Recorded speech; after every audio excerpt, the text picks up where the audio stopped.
Hello everyone, welcome to Exam Plus Academy. आज के इस वीडियो में हम डिस्कस करेंगे हमारे मार्च मंथ के बैंकिंग एंड फाइनेंशियल अवेयरनेस का पार्ट 2। इसका पार्ट 1 ऑलरेडी आ चुका है, जो आप लोग हमारे चैनल पर जाके देख सकते हैं। और ये वीडियो कंप्लीट जो रहेगी बायलिंगुअल रहेगी। इसके ऑप्शंस, क्वेश्चंस एंड कंटेंट दोनों भी लैंग्वेज में आपको मिलेगा, हिंदी इंग्लिश दोनों में ही, ठीक है। और इसका पार्ट 3 में जल्दी आपके लिए लेके आऊंगी और कंप्लीट पीडीएफ हमारा पार्ट 1, पार्ट 2 एंड पार्ट 3 का विद कंटेंट आप लोग नीचे दिए गए लिंक से डाउनलोड कर सकते हैं, ठीक है। मार्च मंथ का कंप्लीट, जिसमें आपको पार्ट 1, पार्ट 2 एंड पार्ट 3 मिलेगा, क्वेश्चन, ऑप्शन एंड कंटेंट के साथ, ठीक है। आप लोग नीचे दिए गए लिंक से डाउनलोड कर सकते हैं। बायलिंगुअल रहेगी ये क्लास हमारी। और आप सभी के लिए एक इम्पॉर्टेंट अनाउंसमेंट है कि लास्ट 6 मंथ का आरबीआई सर्कुलर हम कवर करेंगे। काफी इंपॉर्टेंट ये क्लास रहने वाली है। स्टेटमेंट बेस्ड कुछ एमसीक्यूज होंगे, जो न्यू एग्जाम पैटर्न है, जैसे एग्जाम्स में पूछा जाता है आजकल। आपने देखा होगा आईबीपीएस के मेंस एग्जाम्स हैं, चाहे वो स्केल 2 स्केल 3 कोई भी एग्जाम्स हो, या आईबीपीएस पीओ मेंस हो, एसबीआई पीओ मेंस हो, आरआरबी का पीओ मेंस हो, जो भी एग्जाम का मेंस में जो क्वेश्चंस आते हैं वो मोस्टली क्वेश्चंस आजकल स्टेटमेंट बेस्ड क्वेश्चंस पूछे जाते हैं। तो स्टेटमेंट बेस्ड क्वेश्चन कैसे होते हैं वो सभी कुछ हम डिस्कस करेंगे, किस टाइप से क्वेश्चन पूछे जाते हैं। उस तरह के क्वेश्चंस के साथ हम आज आरबीआई सर्कुलर कवर करेंगे लास्ट 6 मंथ का। काफी इंपॉर्टेंट ये क्लास है आरबीआई सर्कुलर, और इसमें भी आपको कंटेंट दोनों ही लैंग्वेज में मिलेगा, हिंदी इंग्लिश दोनों में ही।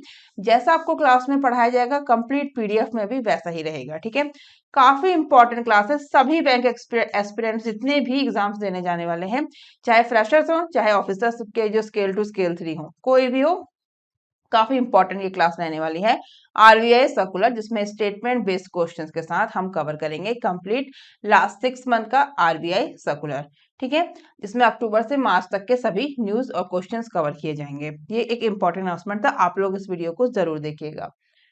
चलते हैं अपनी आज की क्लास में। हमारा फर्स्ट क्वेश्चन है, recently the reserve bank of India has granted as infrastructure finance company IFC status to dash. तो हाल ही में आरबीआई ने निम्न में से किसको इंफ्रास्ट्रक्चर फाइनेंस कंपनी का दर्जा दिया है, ये क्वेश्चन में पूछा गया है, ठीक है।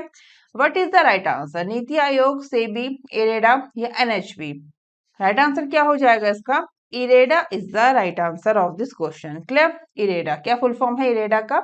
इरेडा का फुल फॉर्म है Indian renewable energy development agency. इस पिक्चर में मैंने आपको पूरा कंप्लीट फुल फॉर्म के साथ बताया है।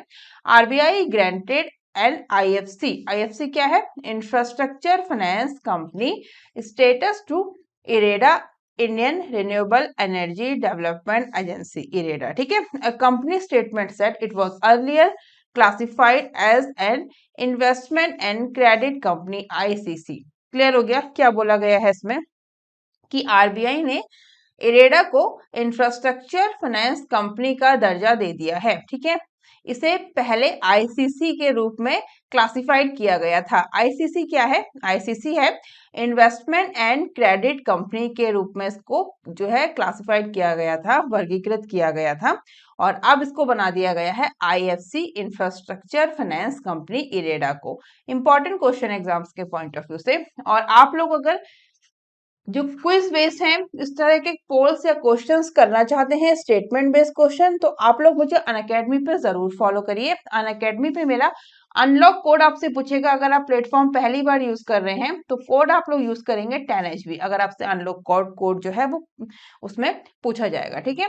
अनलॉक कोड रहेगा 10HB। अगर आप first time Unacademy platform use कर रहे हैं, ऐप जो है वो यूज कर रहे हैं, और याद रखिएगा ये सब जो क्लासेस होंगी जिसमें हम पोल्स कंडक्ट करवाएंगे, बहुत अच्छा प्लेटफॉर्म है, जहाँ पे आप लोग कितने सेकंड कितने टाइम के अंदर आंसर कर पाते हैं ये भी आप लोग उसमें देख सकते हैं। तो आप लोगों के लिए सबसे इंपॉर्टेंट है कि ये फ्री क्लासेस हैं, इसमें आपको कुछ पेमेंट नहीं करना, कुछ पे नहीं करना। आप लोग फ्री क्लासेस ज्वाइन कर सकते हैं अनअकैडमी पे, स्पेशल क्लासेस। और अगर आप फर्स्ट टाइम जा रहे हैं प्लेटफॉर्म पे तो अनलॉक कोड आप लोग यूज करेंगे 10HB, ठीक है। ये इंपॉर्टेंट अनाउंसमेंट है। अगर इंटरेस्टेड हैं इस तरह के क्विज करने में, एमसीक्यूज करने में और उनके आंसर करने में, पोल कंडक्ट करवाने में, तो इस आप लोग मुझे जरूर अनअकैडमी पे फॉलो करिए। इंपॉर्टेंट ये आप लोगों के लिए रहेगा और काफी आपके लिए इंटरेस्टिंग भी रहेगा। काफी मजा आएगा वहां पे पोल्स कंडक्ट करवा के क्वेश्चन सॉल्व करने में, ठीक है। नेक्स्ट पॉइंट में क्या बोला गया है ये देख लेते हैं।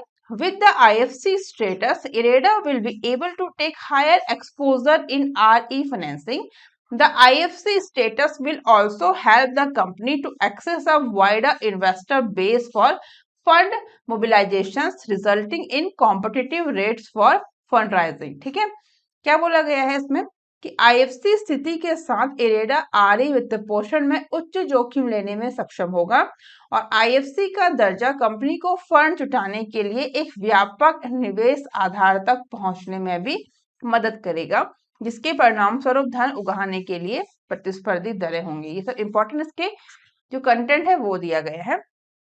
आप लोग कंटेंट को कैसे भी पढ़ सकते हैं, वीडियो को पॉज करके पढ़ सकते हैं, PDF डाउनलोड करके पढ़ सकते हैं, जैसे आपको सुटेबल है आप कंटेंट वैसे पढ़ सकते हैं, लेकिन लाइन बाय लाइन अपने कंटेंट जरूर पढ़ना है, ठीक है, क्योंकि एग्जाम्स में क्वेश्चंस कंटेंट से भी पूछे जाते हैं। जरूरी नहीं है कि जैसा क्वेश्चन ऐसा ये पूछा गया है इसी तरह के क्वेश्चंस पूछे जाएं, कंटेंट से डिफरेंट तरीके से भी क्वेश्चन आ सकता है। जैसे कि अभी इरेडा को IFC का दर्जा दिया है, इससे पहले ये कौन सी कंपनी थी, तो इससे पहले ये investment and credit company ICC थी, ठीक है, इस तरीके से भी क्वेश्चन आ सकता है। क्लियर? तो इसलिए पूरा कंटेंट पढ़ेंगे, पूरी नॉलेज हो जाएगी, आप लोग किसी भी तरीके से क्वेश्चन पूछा जाए आप लोग सॉल्व कर पाएंगे, आंसर कर पाएंगे, ठीक है। चलेंगे नेक्स्ट क्वेश्चन पे। नेक्स्ट क्वेश्चन क्या है, Pfizer Inc. has agreed to pay $10 billion for biotech Seagen Inc. and its pioneering class of targeted cancer drugs। तो ठीक है, Pfizer Inc. Biotech Seagen Inc. और इसके लक्षित कैंसर दवाओं के अग्रणी वर्ग के लिए कितनी बिलियन का भुगतान करने पर सहमत हो गया है, ये क्वेश्चन में पूछा गया है। कितना, 43, 53, 63 या फिर 73 बिलियन। राइट आंसर क्या हो जाएगा इसका, $43 billion is the right answer of this question. Clear? क्या बोला गया है इसमें, Pfizer is spending about $43 billion to acquire Seagen to reach deeper into new cancer treatments that target tumor cells while sparing surrounding health issues। ठीक है, तो Pfizer नए cancer उपचारों में गहराई तक पहुंचने के लिए Seagen का अधिग्रहण करने के लिए लगभग $43 बिलियन खर्च कर रहा है, जो आसपास के जो हेल्दी इश्यूज हैं उनको ट्यूमर कोशिकाओं को टारगेट करने के लिए। ठीक है, कितना है अमाउंट, अमाउंट है $43 बिलियन। इसी के रिगार्डिंग है ये इंपॉर्टेंट पॉइंट्स, आप इसको जरूर देखिए वीडियो को पॉज करके या फिर PDF डाउनलोड करके। ठीक है, हम चलेंगे हमारे नेक्स्ट क्वेश्चन पे। नेक्स्ट क्वेश्चन में क्या बोला गया है, Who was appointed by the Federal Deposit Insurance Corporation FDIC to lead Silicon Valley Bank। तो सिलिकॉन वैली बैंक को लीड करने के लिए फेडरल डिपॉजिट इंश्योरेंस कॉर्पोरेशन द्वारा किसे अपॉइंट किया गया है, लीड करने के लिए किसको, सिलिकॉन वैली बैंक को किसने, किसके द्वारा अपॉइंट किया गया है, ये इंपॉर्टेंट है। तो वो किया गया है FDIC। FDIC क्या है, federal deposit insurance corporation is the full form of FDIC। Right answer क्या हो जाएगा, Tim Mayopoulos is the right answer of this question. ठीक है, ये है टिम मायोपोलस। देख लेते हैं क्या बोला गया है। Tim Mayopoulos, the former CEO of Fannie Mae, was appointed by the FDIC to lead Silicon Valley। ठीक है, he takes over after the startup focused lender was shut down by regulators as result of run on its deposits, which left it with insufficient capital. For more than 6 years prior to joining fintech Blend, Mayopoulos was the CEO of mortgage financier Fannie Mae। ठीक है, तो FDIC के द्वारा silicon valley को lead करने के लिए Tim मायोपोलस को अपॉइंट किया गया है। सिलिकॉन वैली जो कोलैप्स कर गया, काफी न्यूज में रहा था उस टाइम पे। सिलिकॉन वैली के बारे में, जो सिलिकॉन वैली बैंक है उसके बारे में कुछ इंपॉर्टेंट पॉइंट्स देख लेते हैं। Silicon valley bank collapse, the biggest bank failure since 2008। 2008 में आप लोगों को पता होगा एक डाउनफॉल आया था काफी ज्यादा यूएस में, जो उस टाइम पे जो बैंक कोलैप्स किए थे उसके बाद सबसे बड़ा जो बैंक अभी तक फेल हुआ है वो हुआ है सिलिकॉन वैली बैंक 2008 से अभी तक देखा जाए तो। ठीक है, silicon valley the nation's sixth largest bank collapsed, forcing a government takeover and calling into questions the fate of almost $175 billion in customer deposits। ठीक है, नेक्स्ट क्या है, signatures the bank, the 29th largest bank in the US, also closed its doors, suggesting the financial panic had spread. Many bank stocks plummeted in early trading. First Republic Bank dropped 65% before trading was halted. Western Alliance Bancorp और fell almost 60%. Charles Schwab, the 8th largest US bank, dropped nearly 10%. ठीक है, इसी के regarding ये important points हैं कि silicon valley जो bank collapse हुआ है और ये बताया गया है कि ये सबसे बड़ा बैंक अभी तक फेल हुआ है सिंस 2008. ठीक है, 2008 से लेके अभी तक. इसी के रिगार्डिंग है ये सारे पॉइंट्स. हम चलेंगे नेक्स्ट क्वेश्चन पे. नेक्स्ट क्वेश्चन में हमसे क्या पूछा गया है, who has been appointed as the MD and CEO of Axis mutual fund. Axis mutual fund के नए एमडी और सीईओ के रूप में किसे अपॉइंट किया गया है? राइट आंसर क्या हो जाएगा? B Gop Kumar. B Gop Kumar is the right answer. ठीक है, B Gop Kumar, the MD and CEO of Axis securities, has been named the new CEO of renowned fund house Axis Mutual Fund by Axis asset management company. बोला क्या गया है कि Axis securities की MD और CEO है बी गोप कुमार को Axis asset management company के द्वारा famous fund house axis mutual fund का नया सीईओ जो है नॉमिनेट किया गया है. ठीक है, क्लियर हो गया. बी गोप कुमार को किया गया है किसका? New MD and CEO of Axis mutual fund. Simple line में आपको जानना है कि एक्सिस म्यूचुअल फंड के नए एमडी और सीईओ किसको अपॉइंट किया गया है?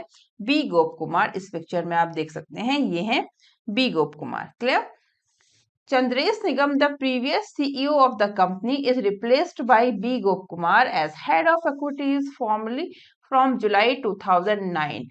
Chandresh Nigam became MD and CEO in May 2013 2013 and oversaw the fund house for 2 stints totaling 10 years. तो चंद्रेश निगम को रिप्लेस किया है किसने?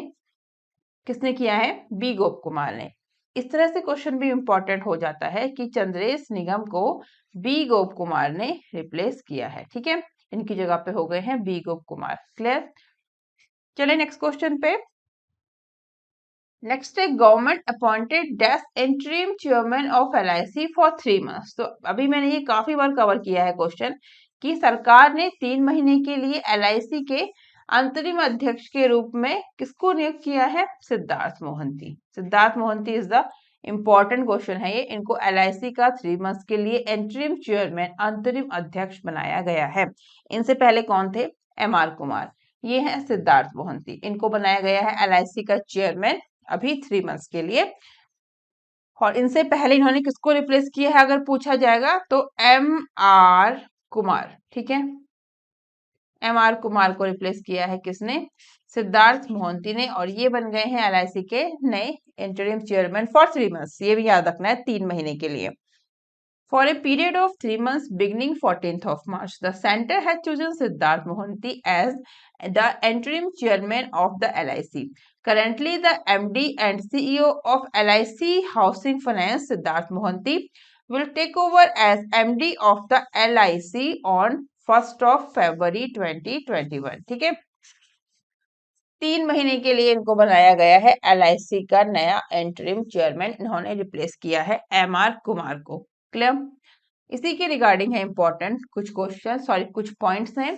कंटेंट में आप उसको देख सकते हैं, हिंदी इंग्लिश दोनों में ही है. ठीक है,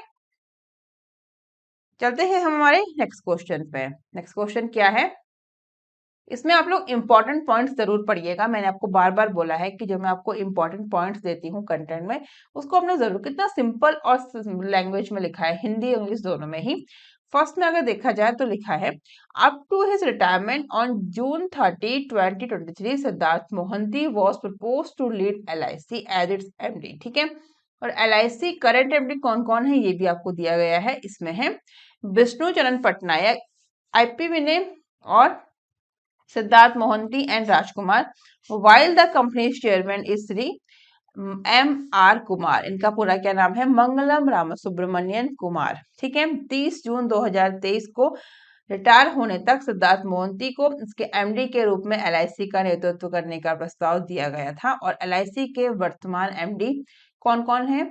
विष्णु चरण पटनायक, ईपी मिने, सिद्धार्थ मोहंती और राजकुमार है. जबकि कंपनी के अध्यक्ष कौन थे? एम आर कुमार, जो मैंने आपको बताया. उनको रिप्लेस करके बने हैं सिद्धार्थ मोहंती 3 months के लिए. ठीक है, नेक्स्ट है digital campaign has been launched by which of the following. तो डिजिटल जो कैंपेन है निम्न में से किसके द्वारा शुरू किया गया है? राइट आंसर क्या हो जाएगा? Kotak Mahindra asset management company is the right answer. ठीक है, Kotak Mahindra asset management company Kotak mutual fund has launched a digital campaign called digital. ठीक है, Kotak Mahindra asset management company ने डिजिटल नामक एक अब डिजिटल अभियान शुरू किया है। क्या नाम है इसका? डिजिटल। किसने शुरू किया है? Kotak Mahindra asset management company ने। ठीक है, innovation and technology for gender equality which calls for digital inclusions of all with the hashtag include all। तो लैंगिक समानता के लिए नवाचार और प्रौद्योगिकी जो हैशटैग डैश इंक्लूड ऑल के साथ सभी के डिजिटल समावेशन का आह्वान भी करता है। The digital campaign video showcases Kotak Group women employees sharing their stories about supporting and empowering other women in their lives by imparting them the knowledge of digital literacy। इसमें क्या बोला गया है कि डिजिटल अभियान वीडियो में Kotak group की women employees को डिजिटल लिटरेसी का ज्ञान प्रदान करके उनके जीवन में अन्य महिलाओं को समर्थन और सशक्त बनाने के बारे में अपनी कहानियों को साझा करते हुए दिखाया गया है। ठीक है, आप लोग मुझे क्लासेस की अपडेट के लिए जो है कब क्लासेस होनी है, कहाँ पर होनी है, उसके लिए आप लोग मुझे टेलीग्राम पे भी ज्वाइन कर सकते हैं। हिमानी_UK मेरा टेलीग्राम चैनल है। ठीक है, नेक्स्ट पे हम चलेंगे। नेक्स्ट में हमसे क्या पूछा गया है कि according to data released by RBI in March 2023, the UPI have grown exponentially in the past 12 months with daily transactions crossing dash crore, which is up 50% from 24th crore in February 2022। यानी कि मार्च 2023 में RBI के द्वारा जारी आंकड़ों के अनुसार पिछले 12 महीनों में यूपीआई में तेजी से वृद्धि हुई है। ठीक है, जिसमें दैनिक लेन देन को पार कर गया कितना? 10 करोड़, 24 करोड़, 36 करोड़ या फिर 41 करोड़, जो फरवरी 2022 में 24 करोड़ से 50% अधिक है। राइट आंसर क्या हो जाएगा इसका? 36 crore is the right answer. ठीक है, तो आरबीआई ने जो डेटा रिलीज किया है मार्च 2023 में, उसमें क्या बताया गया है वो देख लेते हैं कि पिछले 12 महीनों में यूपीआई में तेजी से वृद्धि हुई है 12 महीनों में, जिसमें डेली ट्रांजैक्शंस जो है वो 36 करोड़ को पार कर गया है और जो फरवरी 2022 में 24 करोड़ से 50% अधिक है। फरवरी 2022 में कितना? 24 करोड़ और इस बार मार्च 2023 में 36 करोड़। ठीक है, इसी क्वेश्चन को डिटेल में एक्सप्लेन किया गया है कि कितना, कब, कहाँ पे। आप लोग इसको जरूर देखिए वीडियो को पॉज करके या फिर पीडीएफ डाउनलोड करके। क्लियर? ये सारे पॉइंट्स मैंने आपको हिंदी इंग्लिश दोनों में दिए गए हैं। मेन क्वेश्चन जो मैंने आपको बता दिया कि क्या पूछा गया है। ठीक है, इसमें बोला गया है 36 करोड़ जो लेन देन है वो 36 करोड़ को पार कर गया है। Daily transactions crossing 36 crore which is up 50% from 24 crore in February 2022। Clear? Next question पे चलते हैं। नेक्स्ट क्वेश्चन क्या है? Which mission has been launched by RBI to make every citizen a user of digital payments? तो आरबीआई ने प्रत्येक नागरिक को डिजिटल पेमेंट का यूजर्स बनाने के लिए कौन सा मिशन शुरू किया है? वो किया है हर पेमेंट डिजिटल। कौन सा शुरू किया है? हर payment digital. While digital payments have skyrocketed during the past few years, a significant portion of the population still does not use digital payments for day-to-day transactions। जबकि पिछले कुछ वर्षों के दौरान डिजिटल भुगतान जो है वो आसमान छू गया है, लेकिन अभी भी आबादी का एक महत्वपूर्ण हिस्सा डेली ट्रांजैक्शंस के लिए डिजिटल पेमेंट का यूज नहीं करता है। और रिजर्व बैंक ऑफ इंडिया ने अपने इस उद्देश्य को ध्यान में रखते हुए एक मिशन जो है वो शुरू किया है। क्या नाम है? हर पेमेंट डिजिटल। ठीक है, जिसमें ये है मेन ऑब्जेक्ट जो इसका रिजर्व बैंक ऑफ इंडिया का कि हर सिटीजन जो है वो डिजिटल पेमेंट करे। ठीक है, उसका यूज करे, डिजिटल भुगतान का यूज करे, ऐसा रिजर्व बैंक ऑफ इंडिया का मोटो है इसके पीछे, इस मिशन के पीछे, हर पेमेंट डिजिटल। ठीक है, तो रिजर्व बैंक ऑफ इंडिया ने हर पेमेंट डिजिटल अभियान या मिशन शुरू किया है।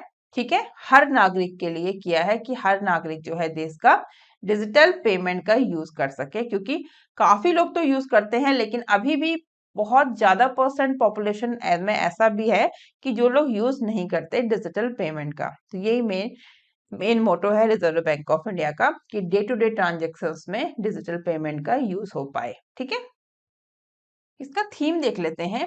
सबसे पहले इंपॉर्टेंट पॉइंट्स कुछ देख लेते हैं। In order to bridge this gap, RBI governor Shaktikanta Das launched a mission Har payment digital. ठीक है, with the aim of making every citizen in the country a user of digital payments as part of digital payments awareness week DPAW 2023। क्या बोला गया है?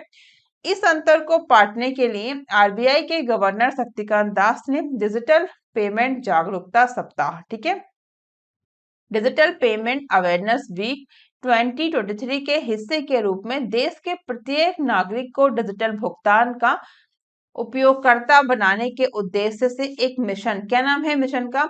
हर payment digital शुरू किया। ठीक है, हर जो भी मिशन होता है ना, उसका नाम या थीम जो होती है उसको हमेशा इंग्लिश में याद किया करिए, जितना हो सके आपसे कोशिश पूरी किया करिए कि आपको इंग्लिश में याद हो। ठीक है, तो यहाँ पर जो है इस मिशन का नाम है हर पेमेंट डिजिटल। ठीक है, और क्योंकि काफी टाइम हिंदी में ना मीनिंग डिफरेंट हो जाता है, तो जो आपको इंग्लिश में जो जो भी मिशन लॉन्च किया है, स्कीम लॉन्च की है, जैसा उसका नाम है अपने इंग्लिश हिंदी उसी तरीके से याद करना है। ठीक है, और थीम भी किसी भी इंपॉर्टेंट डेज की, वीक की आपने इंग्लिश में ही कोशिश किया करिए कि आपको याद हो पाए। हिंदी में ऐसा नहीं है कि टफ है चीजें, लेकिन ये होता है ना कि कभी इंग्लिश में मीनिंग अलग होता है और बाय डिफॉल्ट उसका हिंदी मीनिंग अलग हो जाता है, तो इससे आपका क्वेश्चन रॉन्ग होने का काफी चांसेस होते हैं। ठीक है, इसलिए आप लोग इंग्लिश में ही जो है थीम को याद किया करिए। तो थीम इसका देख लेते हैं, adopt digital payments and teach other also. देखिए, मैंने जो है थीम को हिंदी में कन्वर्ट करके आपको नहीं बताया है, थीम इंग्लिश में ही है, वो है adopt digital payments and teach other also. किसका थीम है ये? तो ये थीम है डिजिटल पेमेंट अवेयरनेस वीक 2023 का थीम इंपॉर्टेंट है, adopt digital payments and teach other also. ठीक है, चलेंगे नेक्स्ट क्वेश्चन पे। यहां तक क्लियर हो गया ना? नेक्स्ट क्वेश्चन में क्या बोला गया है? Dash and India have sign 2 complimentary loans of $500 million each to support and enhance the country's healthcare infrastructure। तो इनमें से किसने और भारत ने देश के स्वास्थ्य संबंधी बुनियादी ढांचे को समर्थन देने और बढ़ाने के लिए प्रत्येक $500 million के 2 पूरक ऋण पर हस्ताक्षर किए हैं? किसने किए हैं इंडिया के साथ मिलकर? वो किए हैं वर्ल्ड बैंक ने। ठीक है, world bank is the right answer. क्या बोला गया है इसमें? The centre and the world bank have signed 2 complimentary loans of $500 million each to support and enhance the countries health sector development. ठीक है, तो केंद्र और विश्व बैंक ने देश के स्वास्थ्य क्षेत्र के विकास को समर्थन देने और बढ़ाने के लिए $500 million के 2 पूरक ऋण पर हस्ताक्षर किए हैं। ठीक है, कितने?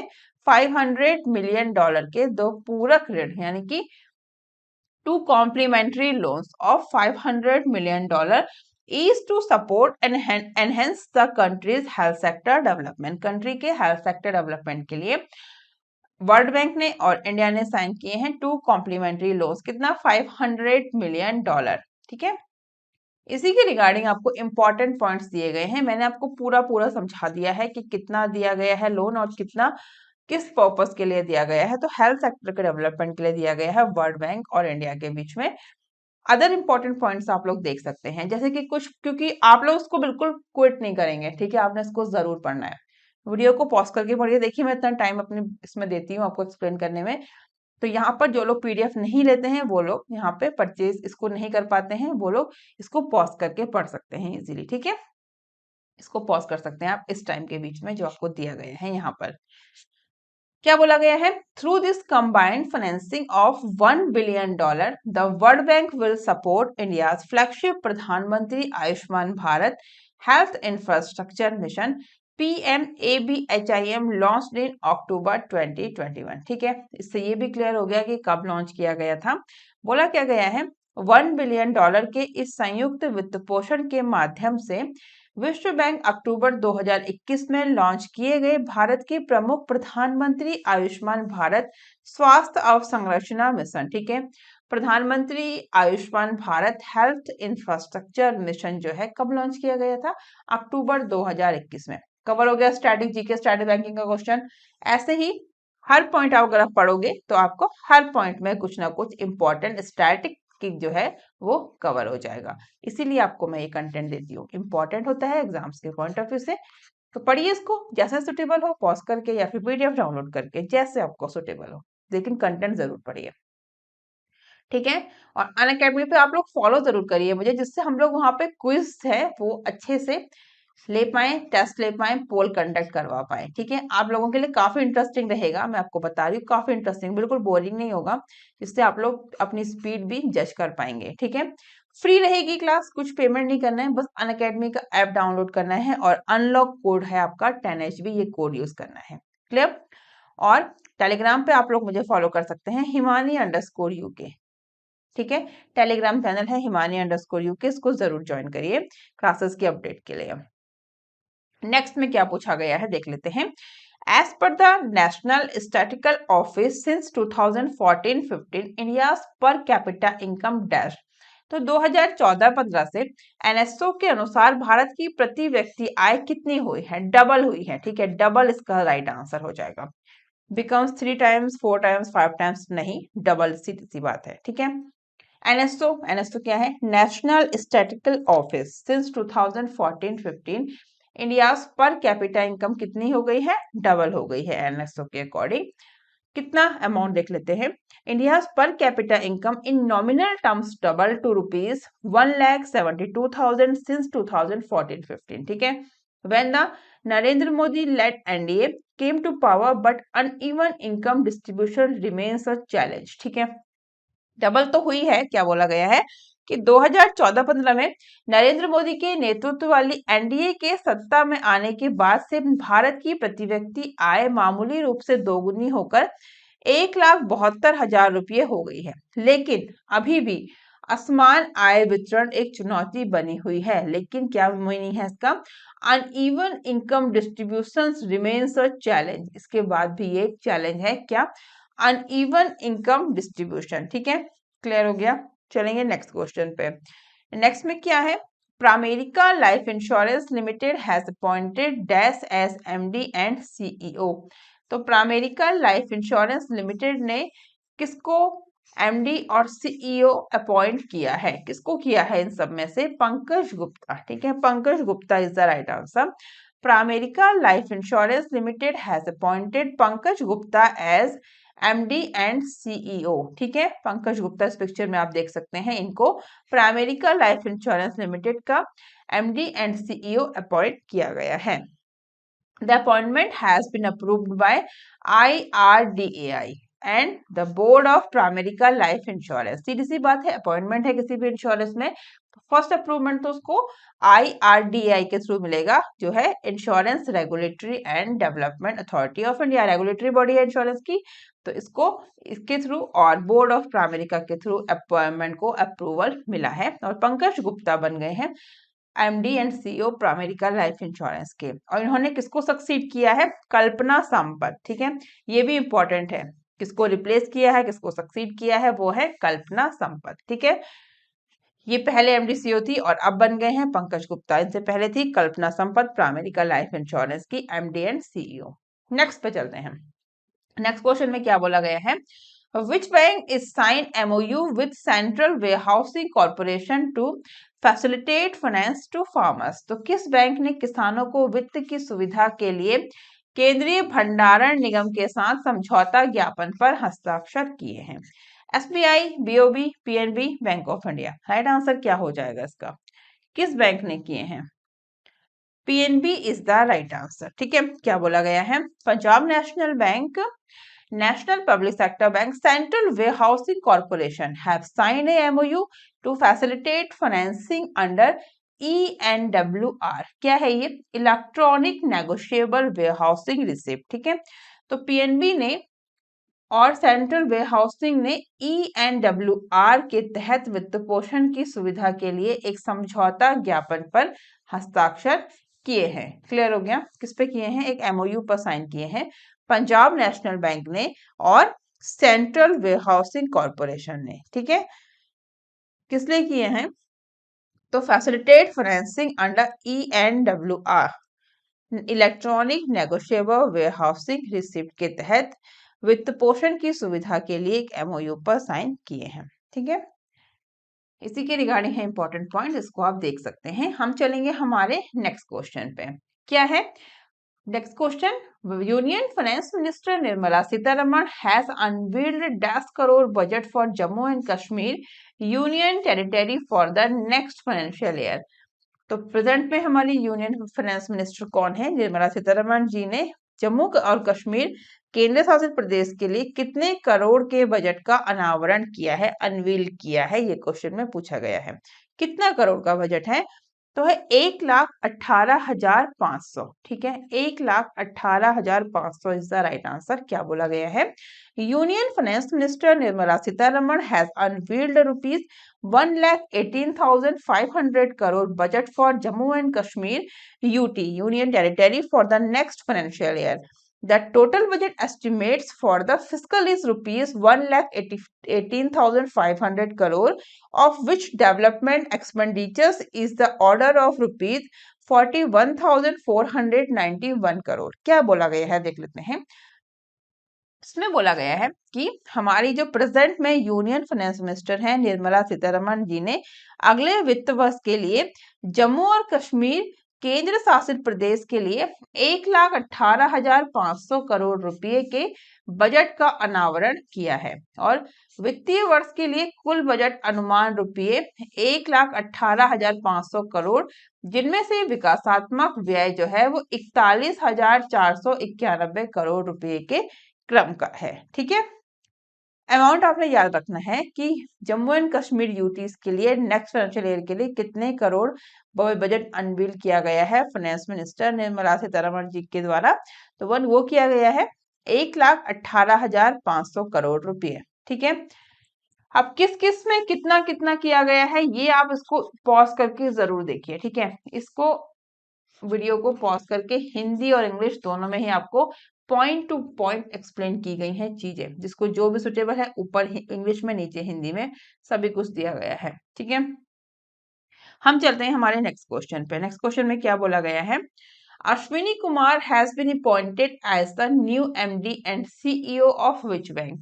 अश्विनी कुमार को किस बैंक का नया MD और CEO अपॉइंट किया गया है? राइट आंसर क्या हो जाएगा? इनको कहाँ का किया गया है? यूको बैंक का। UCO bank is the right answer. ठीक है, The Financial Services Institutions Bureau (FSIB) has suggested the Ashwini Kumar, an executive director at Indian Bank, be appointed as the MD of UCO Bank. तो FSIB financial services institutions bureau ने सुझाव दिया है कि Indian bank के कार्यकारी निदेशक अश्विनी कुमार को यूको बैंक के MD के रूप में अपॉइंट किया गया है या किया जाए। ठीक है, अश्विनी कुमार को किसमें? यूको बैंक के नए MD और CEO के रूप में अपॉइंट किया गया है और सजेशन किसके द्वारा दिया गया है? FSIB। क्या है? Financial services institutions bureau. Clear? क्या बोला गया है इसमें? Ashwini Kumar has previously held positions eight several other public sector banks including bank of Baroda, corporation bank, oriental bank of commerce and Punjab national bank. इसमें बोला गया है कि अश्विनी कुमार जो है वो पहले bank of Baroda, corporation bank, oriental bank of commerce और पंजाब नेशनल बैंक सहित कई अन्य सार्वजनिक क्षेत्र के बैंकों में भी पद अपना संभाल चुके हैं और the FSIB interviewed 11 candidates from various PSBs for the role of MD and CEO. The final decision on the appointment will be made by Appointments Committee of the Cabinet led by Prime Minister Narendra Modi. Clear? Next question में क्या बोला गया है? Dash approves HDFC and HDFC bank merger. तो किसने HDFC और HDFC bank के merger को मंजूरी दी है? NLRT, CADT, NCLT या फिर CALT? राइट आंसर क्या हो जाएगा इसका? NCLT is the right answer. ठीक है, क्या है ये? National company law tribunal. आपको पता है अभी सबसे बड़ा मर्जर कौन सा हुआ है? तो HDFC लिमिटेड और HDFC बैंक का मर्जर अभी तक सबसे बड़ा मर्जर माना गया है कॉर्पोरेट भारत के इतिहास में। क्लियर?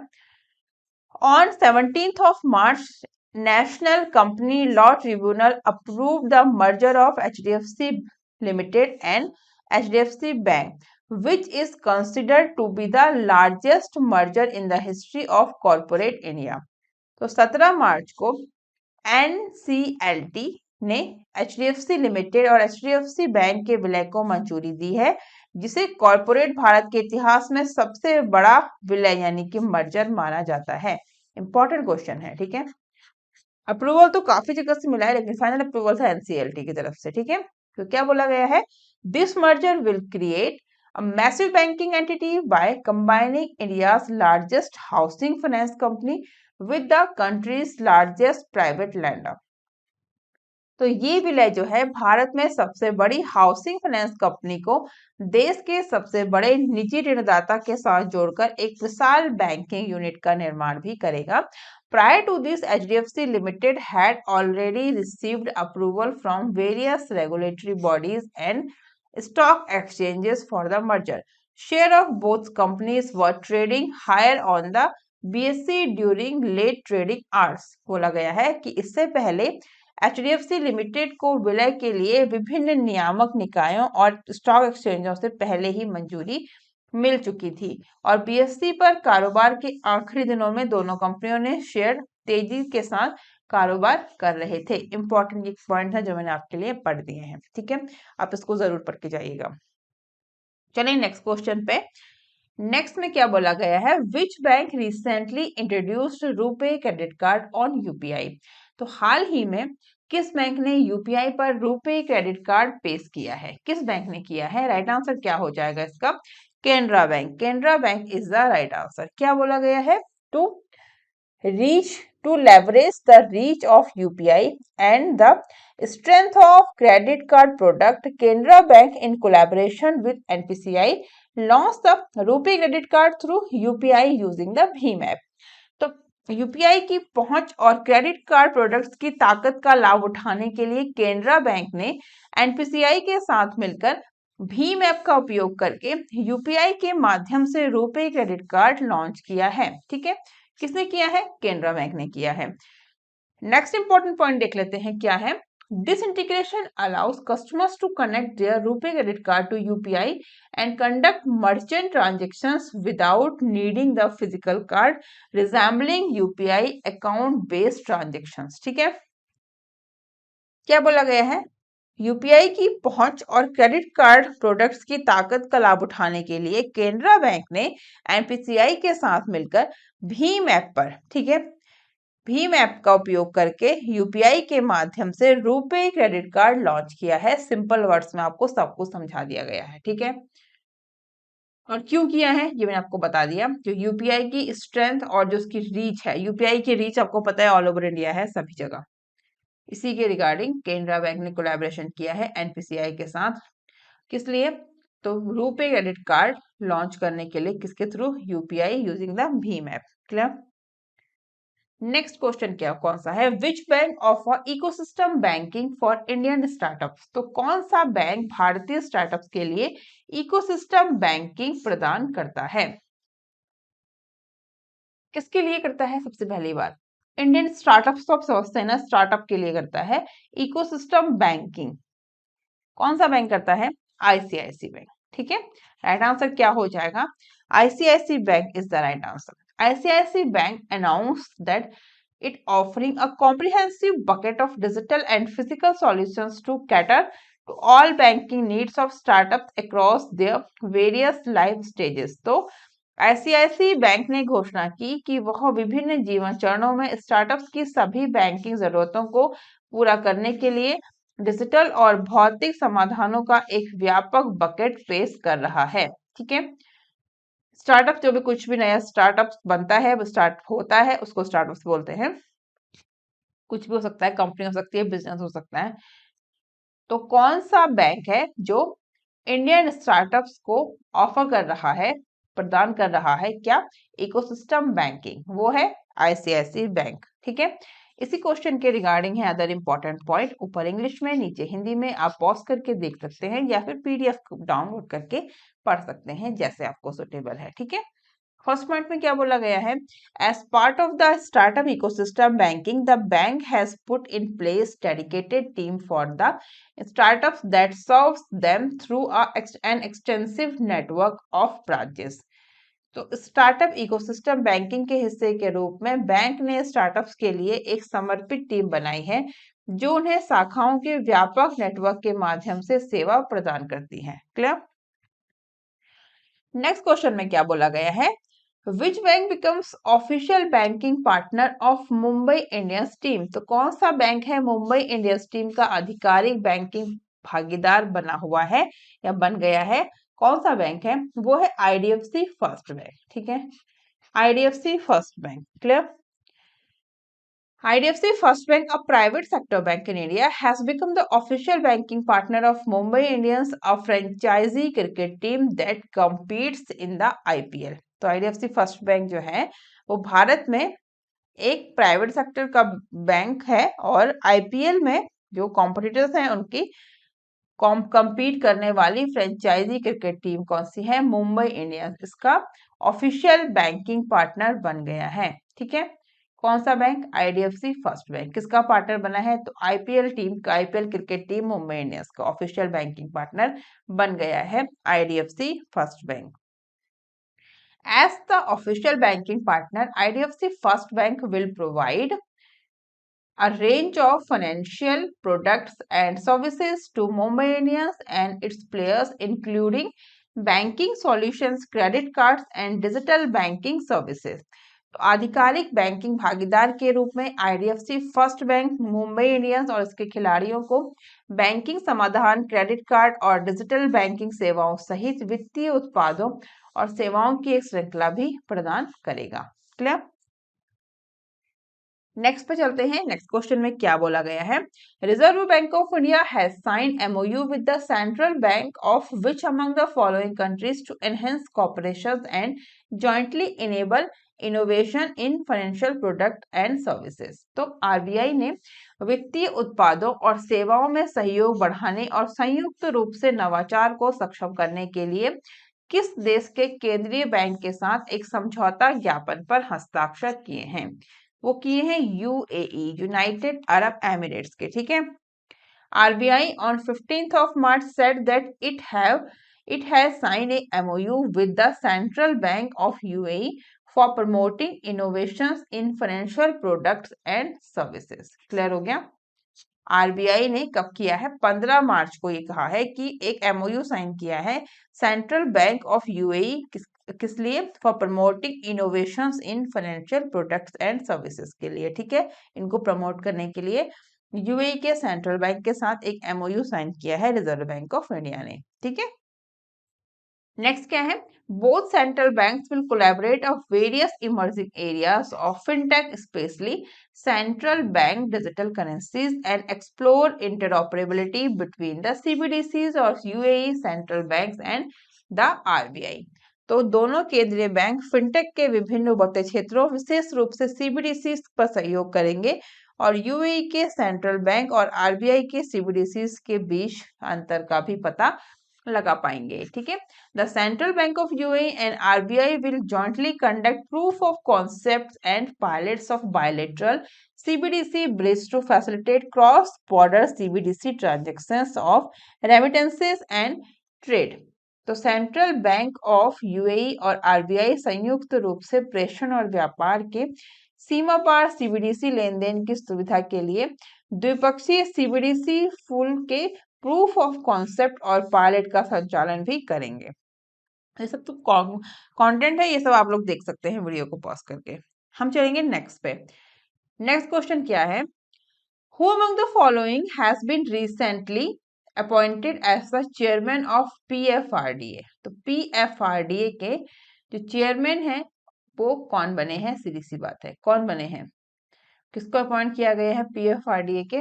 तो ये क्वेश्चन है, का राइट आंसर क्या हो जाएगा? दीपक मोहंती। PFRDA के जो नए चेयरमैन बने हैं वो हैं दीपक मोहंती, और LIC के हैं सिद्धार्थ मोहंती। ठीक है, क्वेश्चन में कंफ्यूज नहीं होना है, LIC के हैं ये सिद्धार्थ मोहंती। PFRDA के हैं दीपक मोहंती। ठीक है, दोनों चीजें क्लियर होनी है, माइंड में कंफ्यूजन नहीं रखना है कि कौन से हैं, क्योंकि दोनों का सरनेम मोहंती है, इसलिए कुछ लोग कंफ्यूज हो जाते हैं। चलेंगे नेक्स्ट पे, इसमें क्या बोला गया है। The Indian government has appointed Deepak Mohanty as the new chairman of PFRDA. इन्होंने किसको रिप्लेस किया है, इंपॉर्टेंट है, replacing सुप्रीतम Bandyopadhyay whose term ended in January। तो इन्होंने सुप्रीतम बंदोपाध्याय की जगह जो है दीपक मोहंती बन गए हैं PFRDA के नए अध्यक्ष। इनका कार्यकाल जो था सुप्रीतम बंदोपाध्याय का जनवरी में समाप्त हो गया था। ठीक है, The Indian government has appointed Deepak Mohanty as the new chairman of PFRDA, replacing Supritam Bandyopadhyay, whose term ends January। ये तो हम बता चुके हैं, डिस्कस कर चुके हैं। नेक्स्ट है, additionally, Mamta Shankar has been appointed as the new whole-time member for a period of 3 years or until she attains the age of 62 years or until further order। तो ये जो बोला गया है इसमें कि ममता शंकर जो है उनको अपॉइंट किया गया है whole time member for a period of 3 years और एज ऑफ 62 इयर्स और एंटिल फर्दर जो नेक्स्ट ऑर्डर है तब तक। तो ये इंपॉर्टेंट है कि ममता शंकर को अपॉइंट किया गया है होल टाइम मेंबर। ठीक है, इकोनॉमिक्स। नेक्स्ट क्वेश्चन में क्या बोला गया है, as per the recent forecast made by the CRISIL what would be the GDP growth rate of India in financial year 2024। ठीक है, what is the right answer of this question, क्या right answer हो जाएगा, 6% इज द राइट आंसर। क्या बोला गया है question में कि credit rating information of India limited, CRISIL का फुल फॉर्म है ये, हाल ही में किए गए पूर्वानुमान के अनुसार वित्त वर्ष 2024 में भारत की GDP विकास दर क्या होगी, वो होगी 2024 में 6%। ठीक है, और रेटिंग एजेंसी जितनी भी हैं इनका time to time data change होता रहता है, इसलिए एग्जाम से पहले करंट क्लास जो करंट वीडियो है देख के जरूर जानी है। ठीक है, वरना क्वेश्चन रॉन्ग हो सकता है एग्जाम्स में, क्योंकि प्रीवियस जो इनका डिक्लेरेशन होता है, प्रेडिक्शंस होता है GDP का, वो टाइम टू टाइम चेंज होता रहता है। ठीक है, तो CRISIL expects the GDP growth to touch 6% in fiscal 2024 compared with 7% estimated by the NSO for fiscal 2023। A complex interplay of geopolitical events, stubbornly high inflation and sharp rate hikes to counter that have turned the global environment gloomier.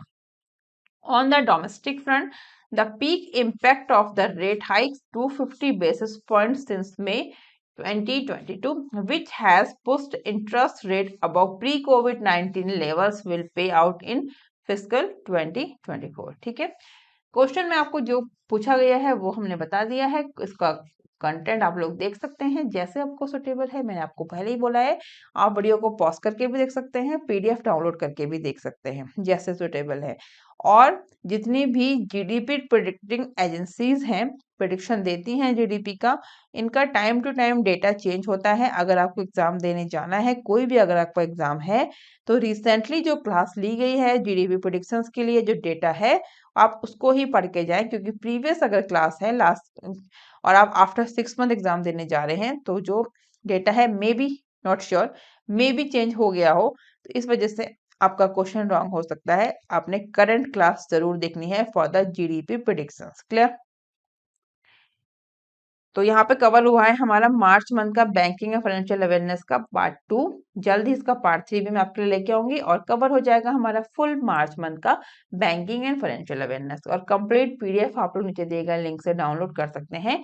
आप लोग मुझे Telegram पे जरूर join करिए, वो है Himani_UK, जहाँ पे आप लोग किसी भी क्लास के रिगार्डिंग अपडेट ले सकते हैं। Himani_UK मेरा टेलीग्राम चैनल है। और अगर आप नए हैं तो प्लीज सब्सक्राइब जरूर करिए, बेल आइकन दबा के आप लोग किसी भी क्लास की वीडियो की नोटिफिकेशन सबसे पहले ले सकते हैं, इंपॉर्टेंट रहेगा आपके लिए। तो अगर आप चैनल को सब्सक्राइब करते हैं तो बेल आइकन जरूर दबाइए, क्लासेस के रिगार्डिंग इंपॉर्टेंट नोटिफिकेशन आपको सबसे पहले मिलेगा। तब तक के लिए अपना ख्याल रखिए, bye bye, take care, thank you, thanks for watching. Okay.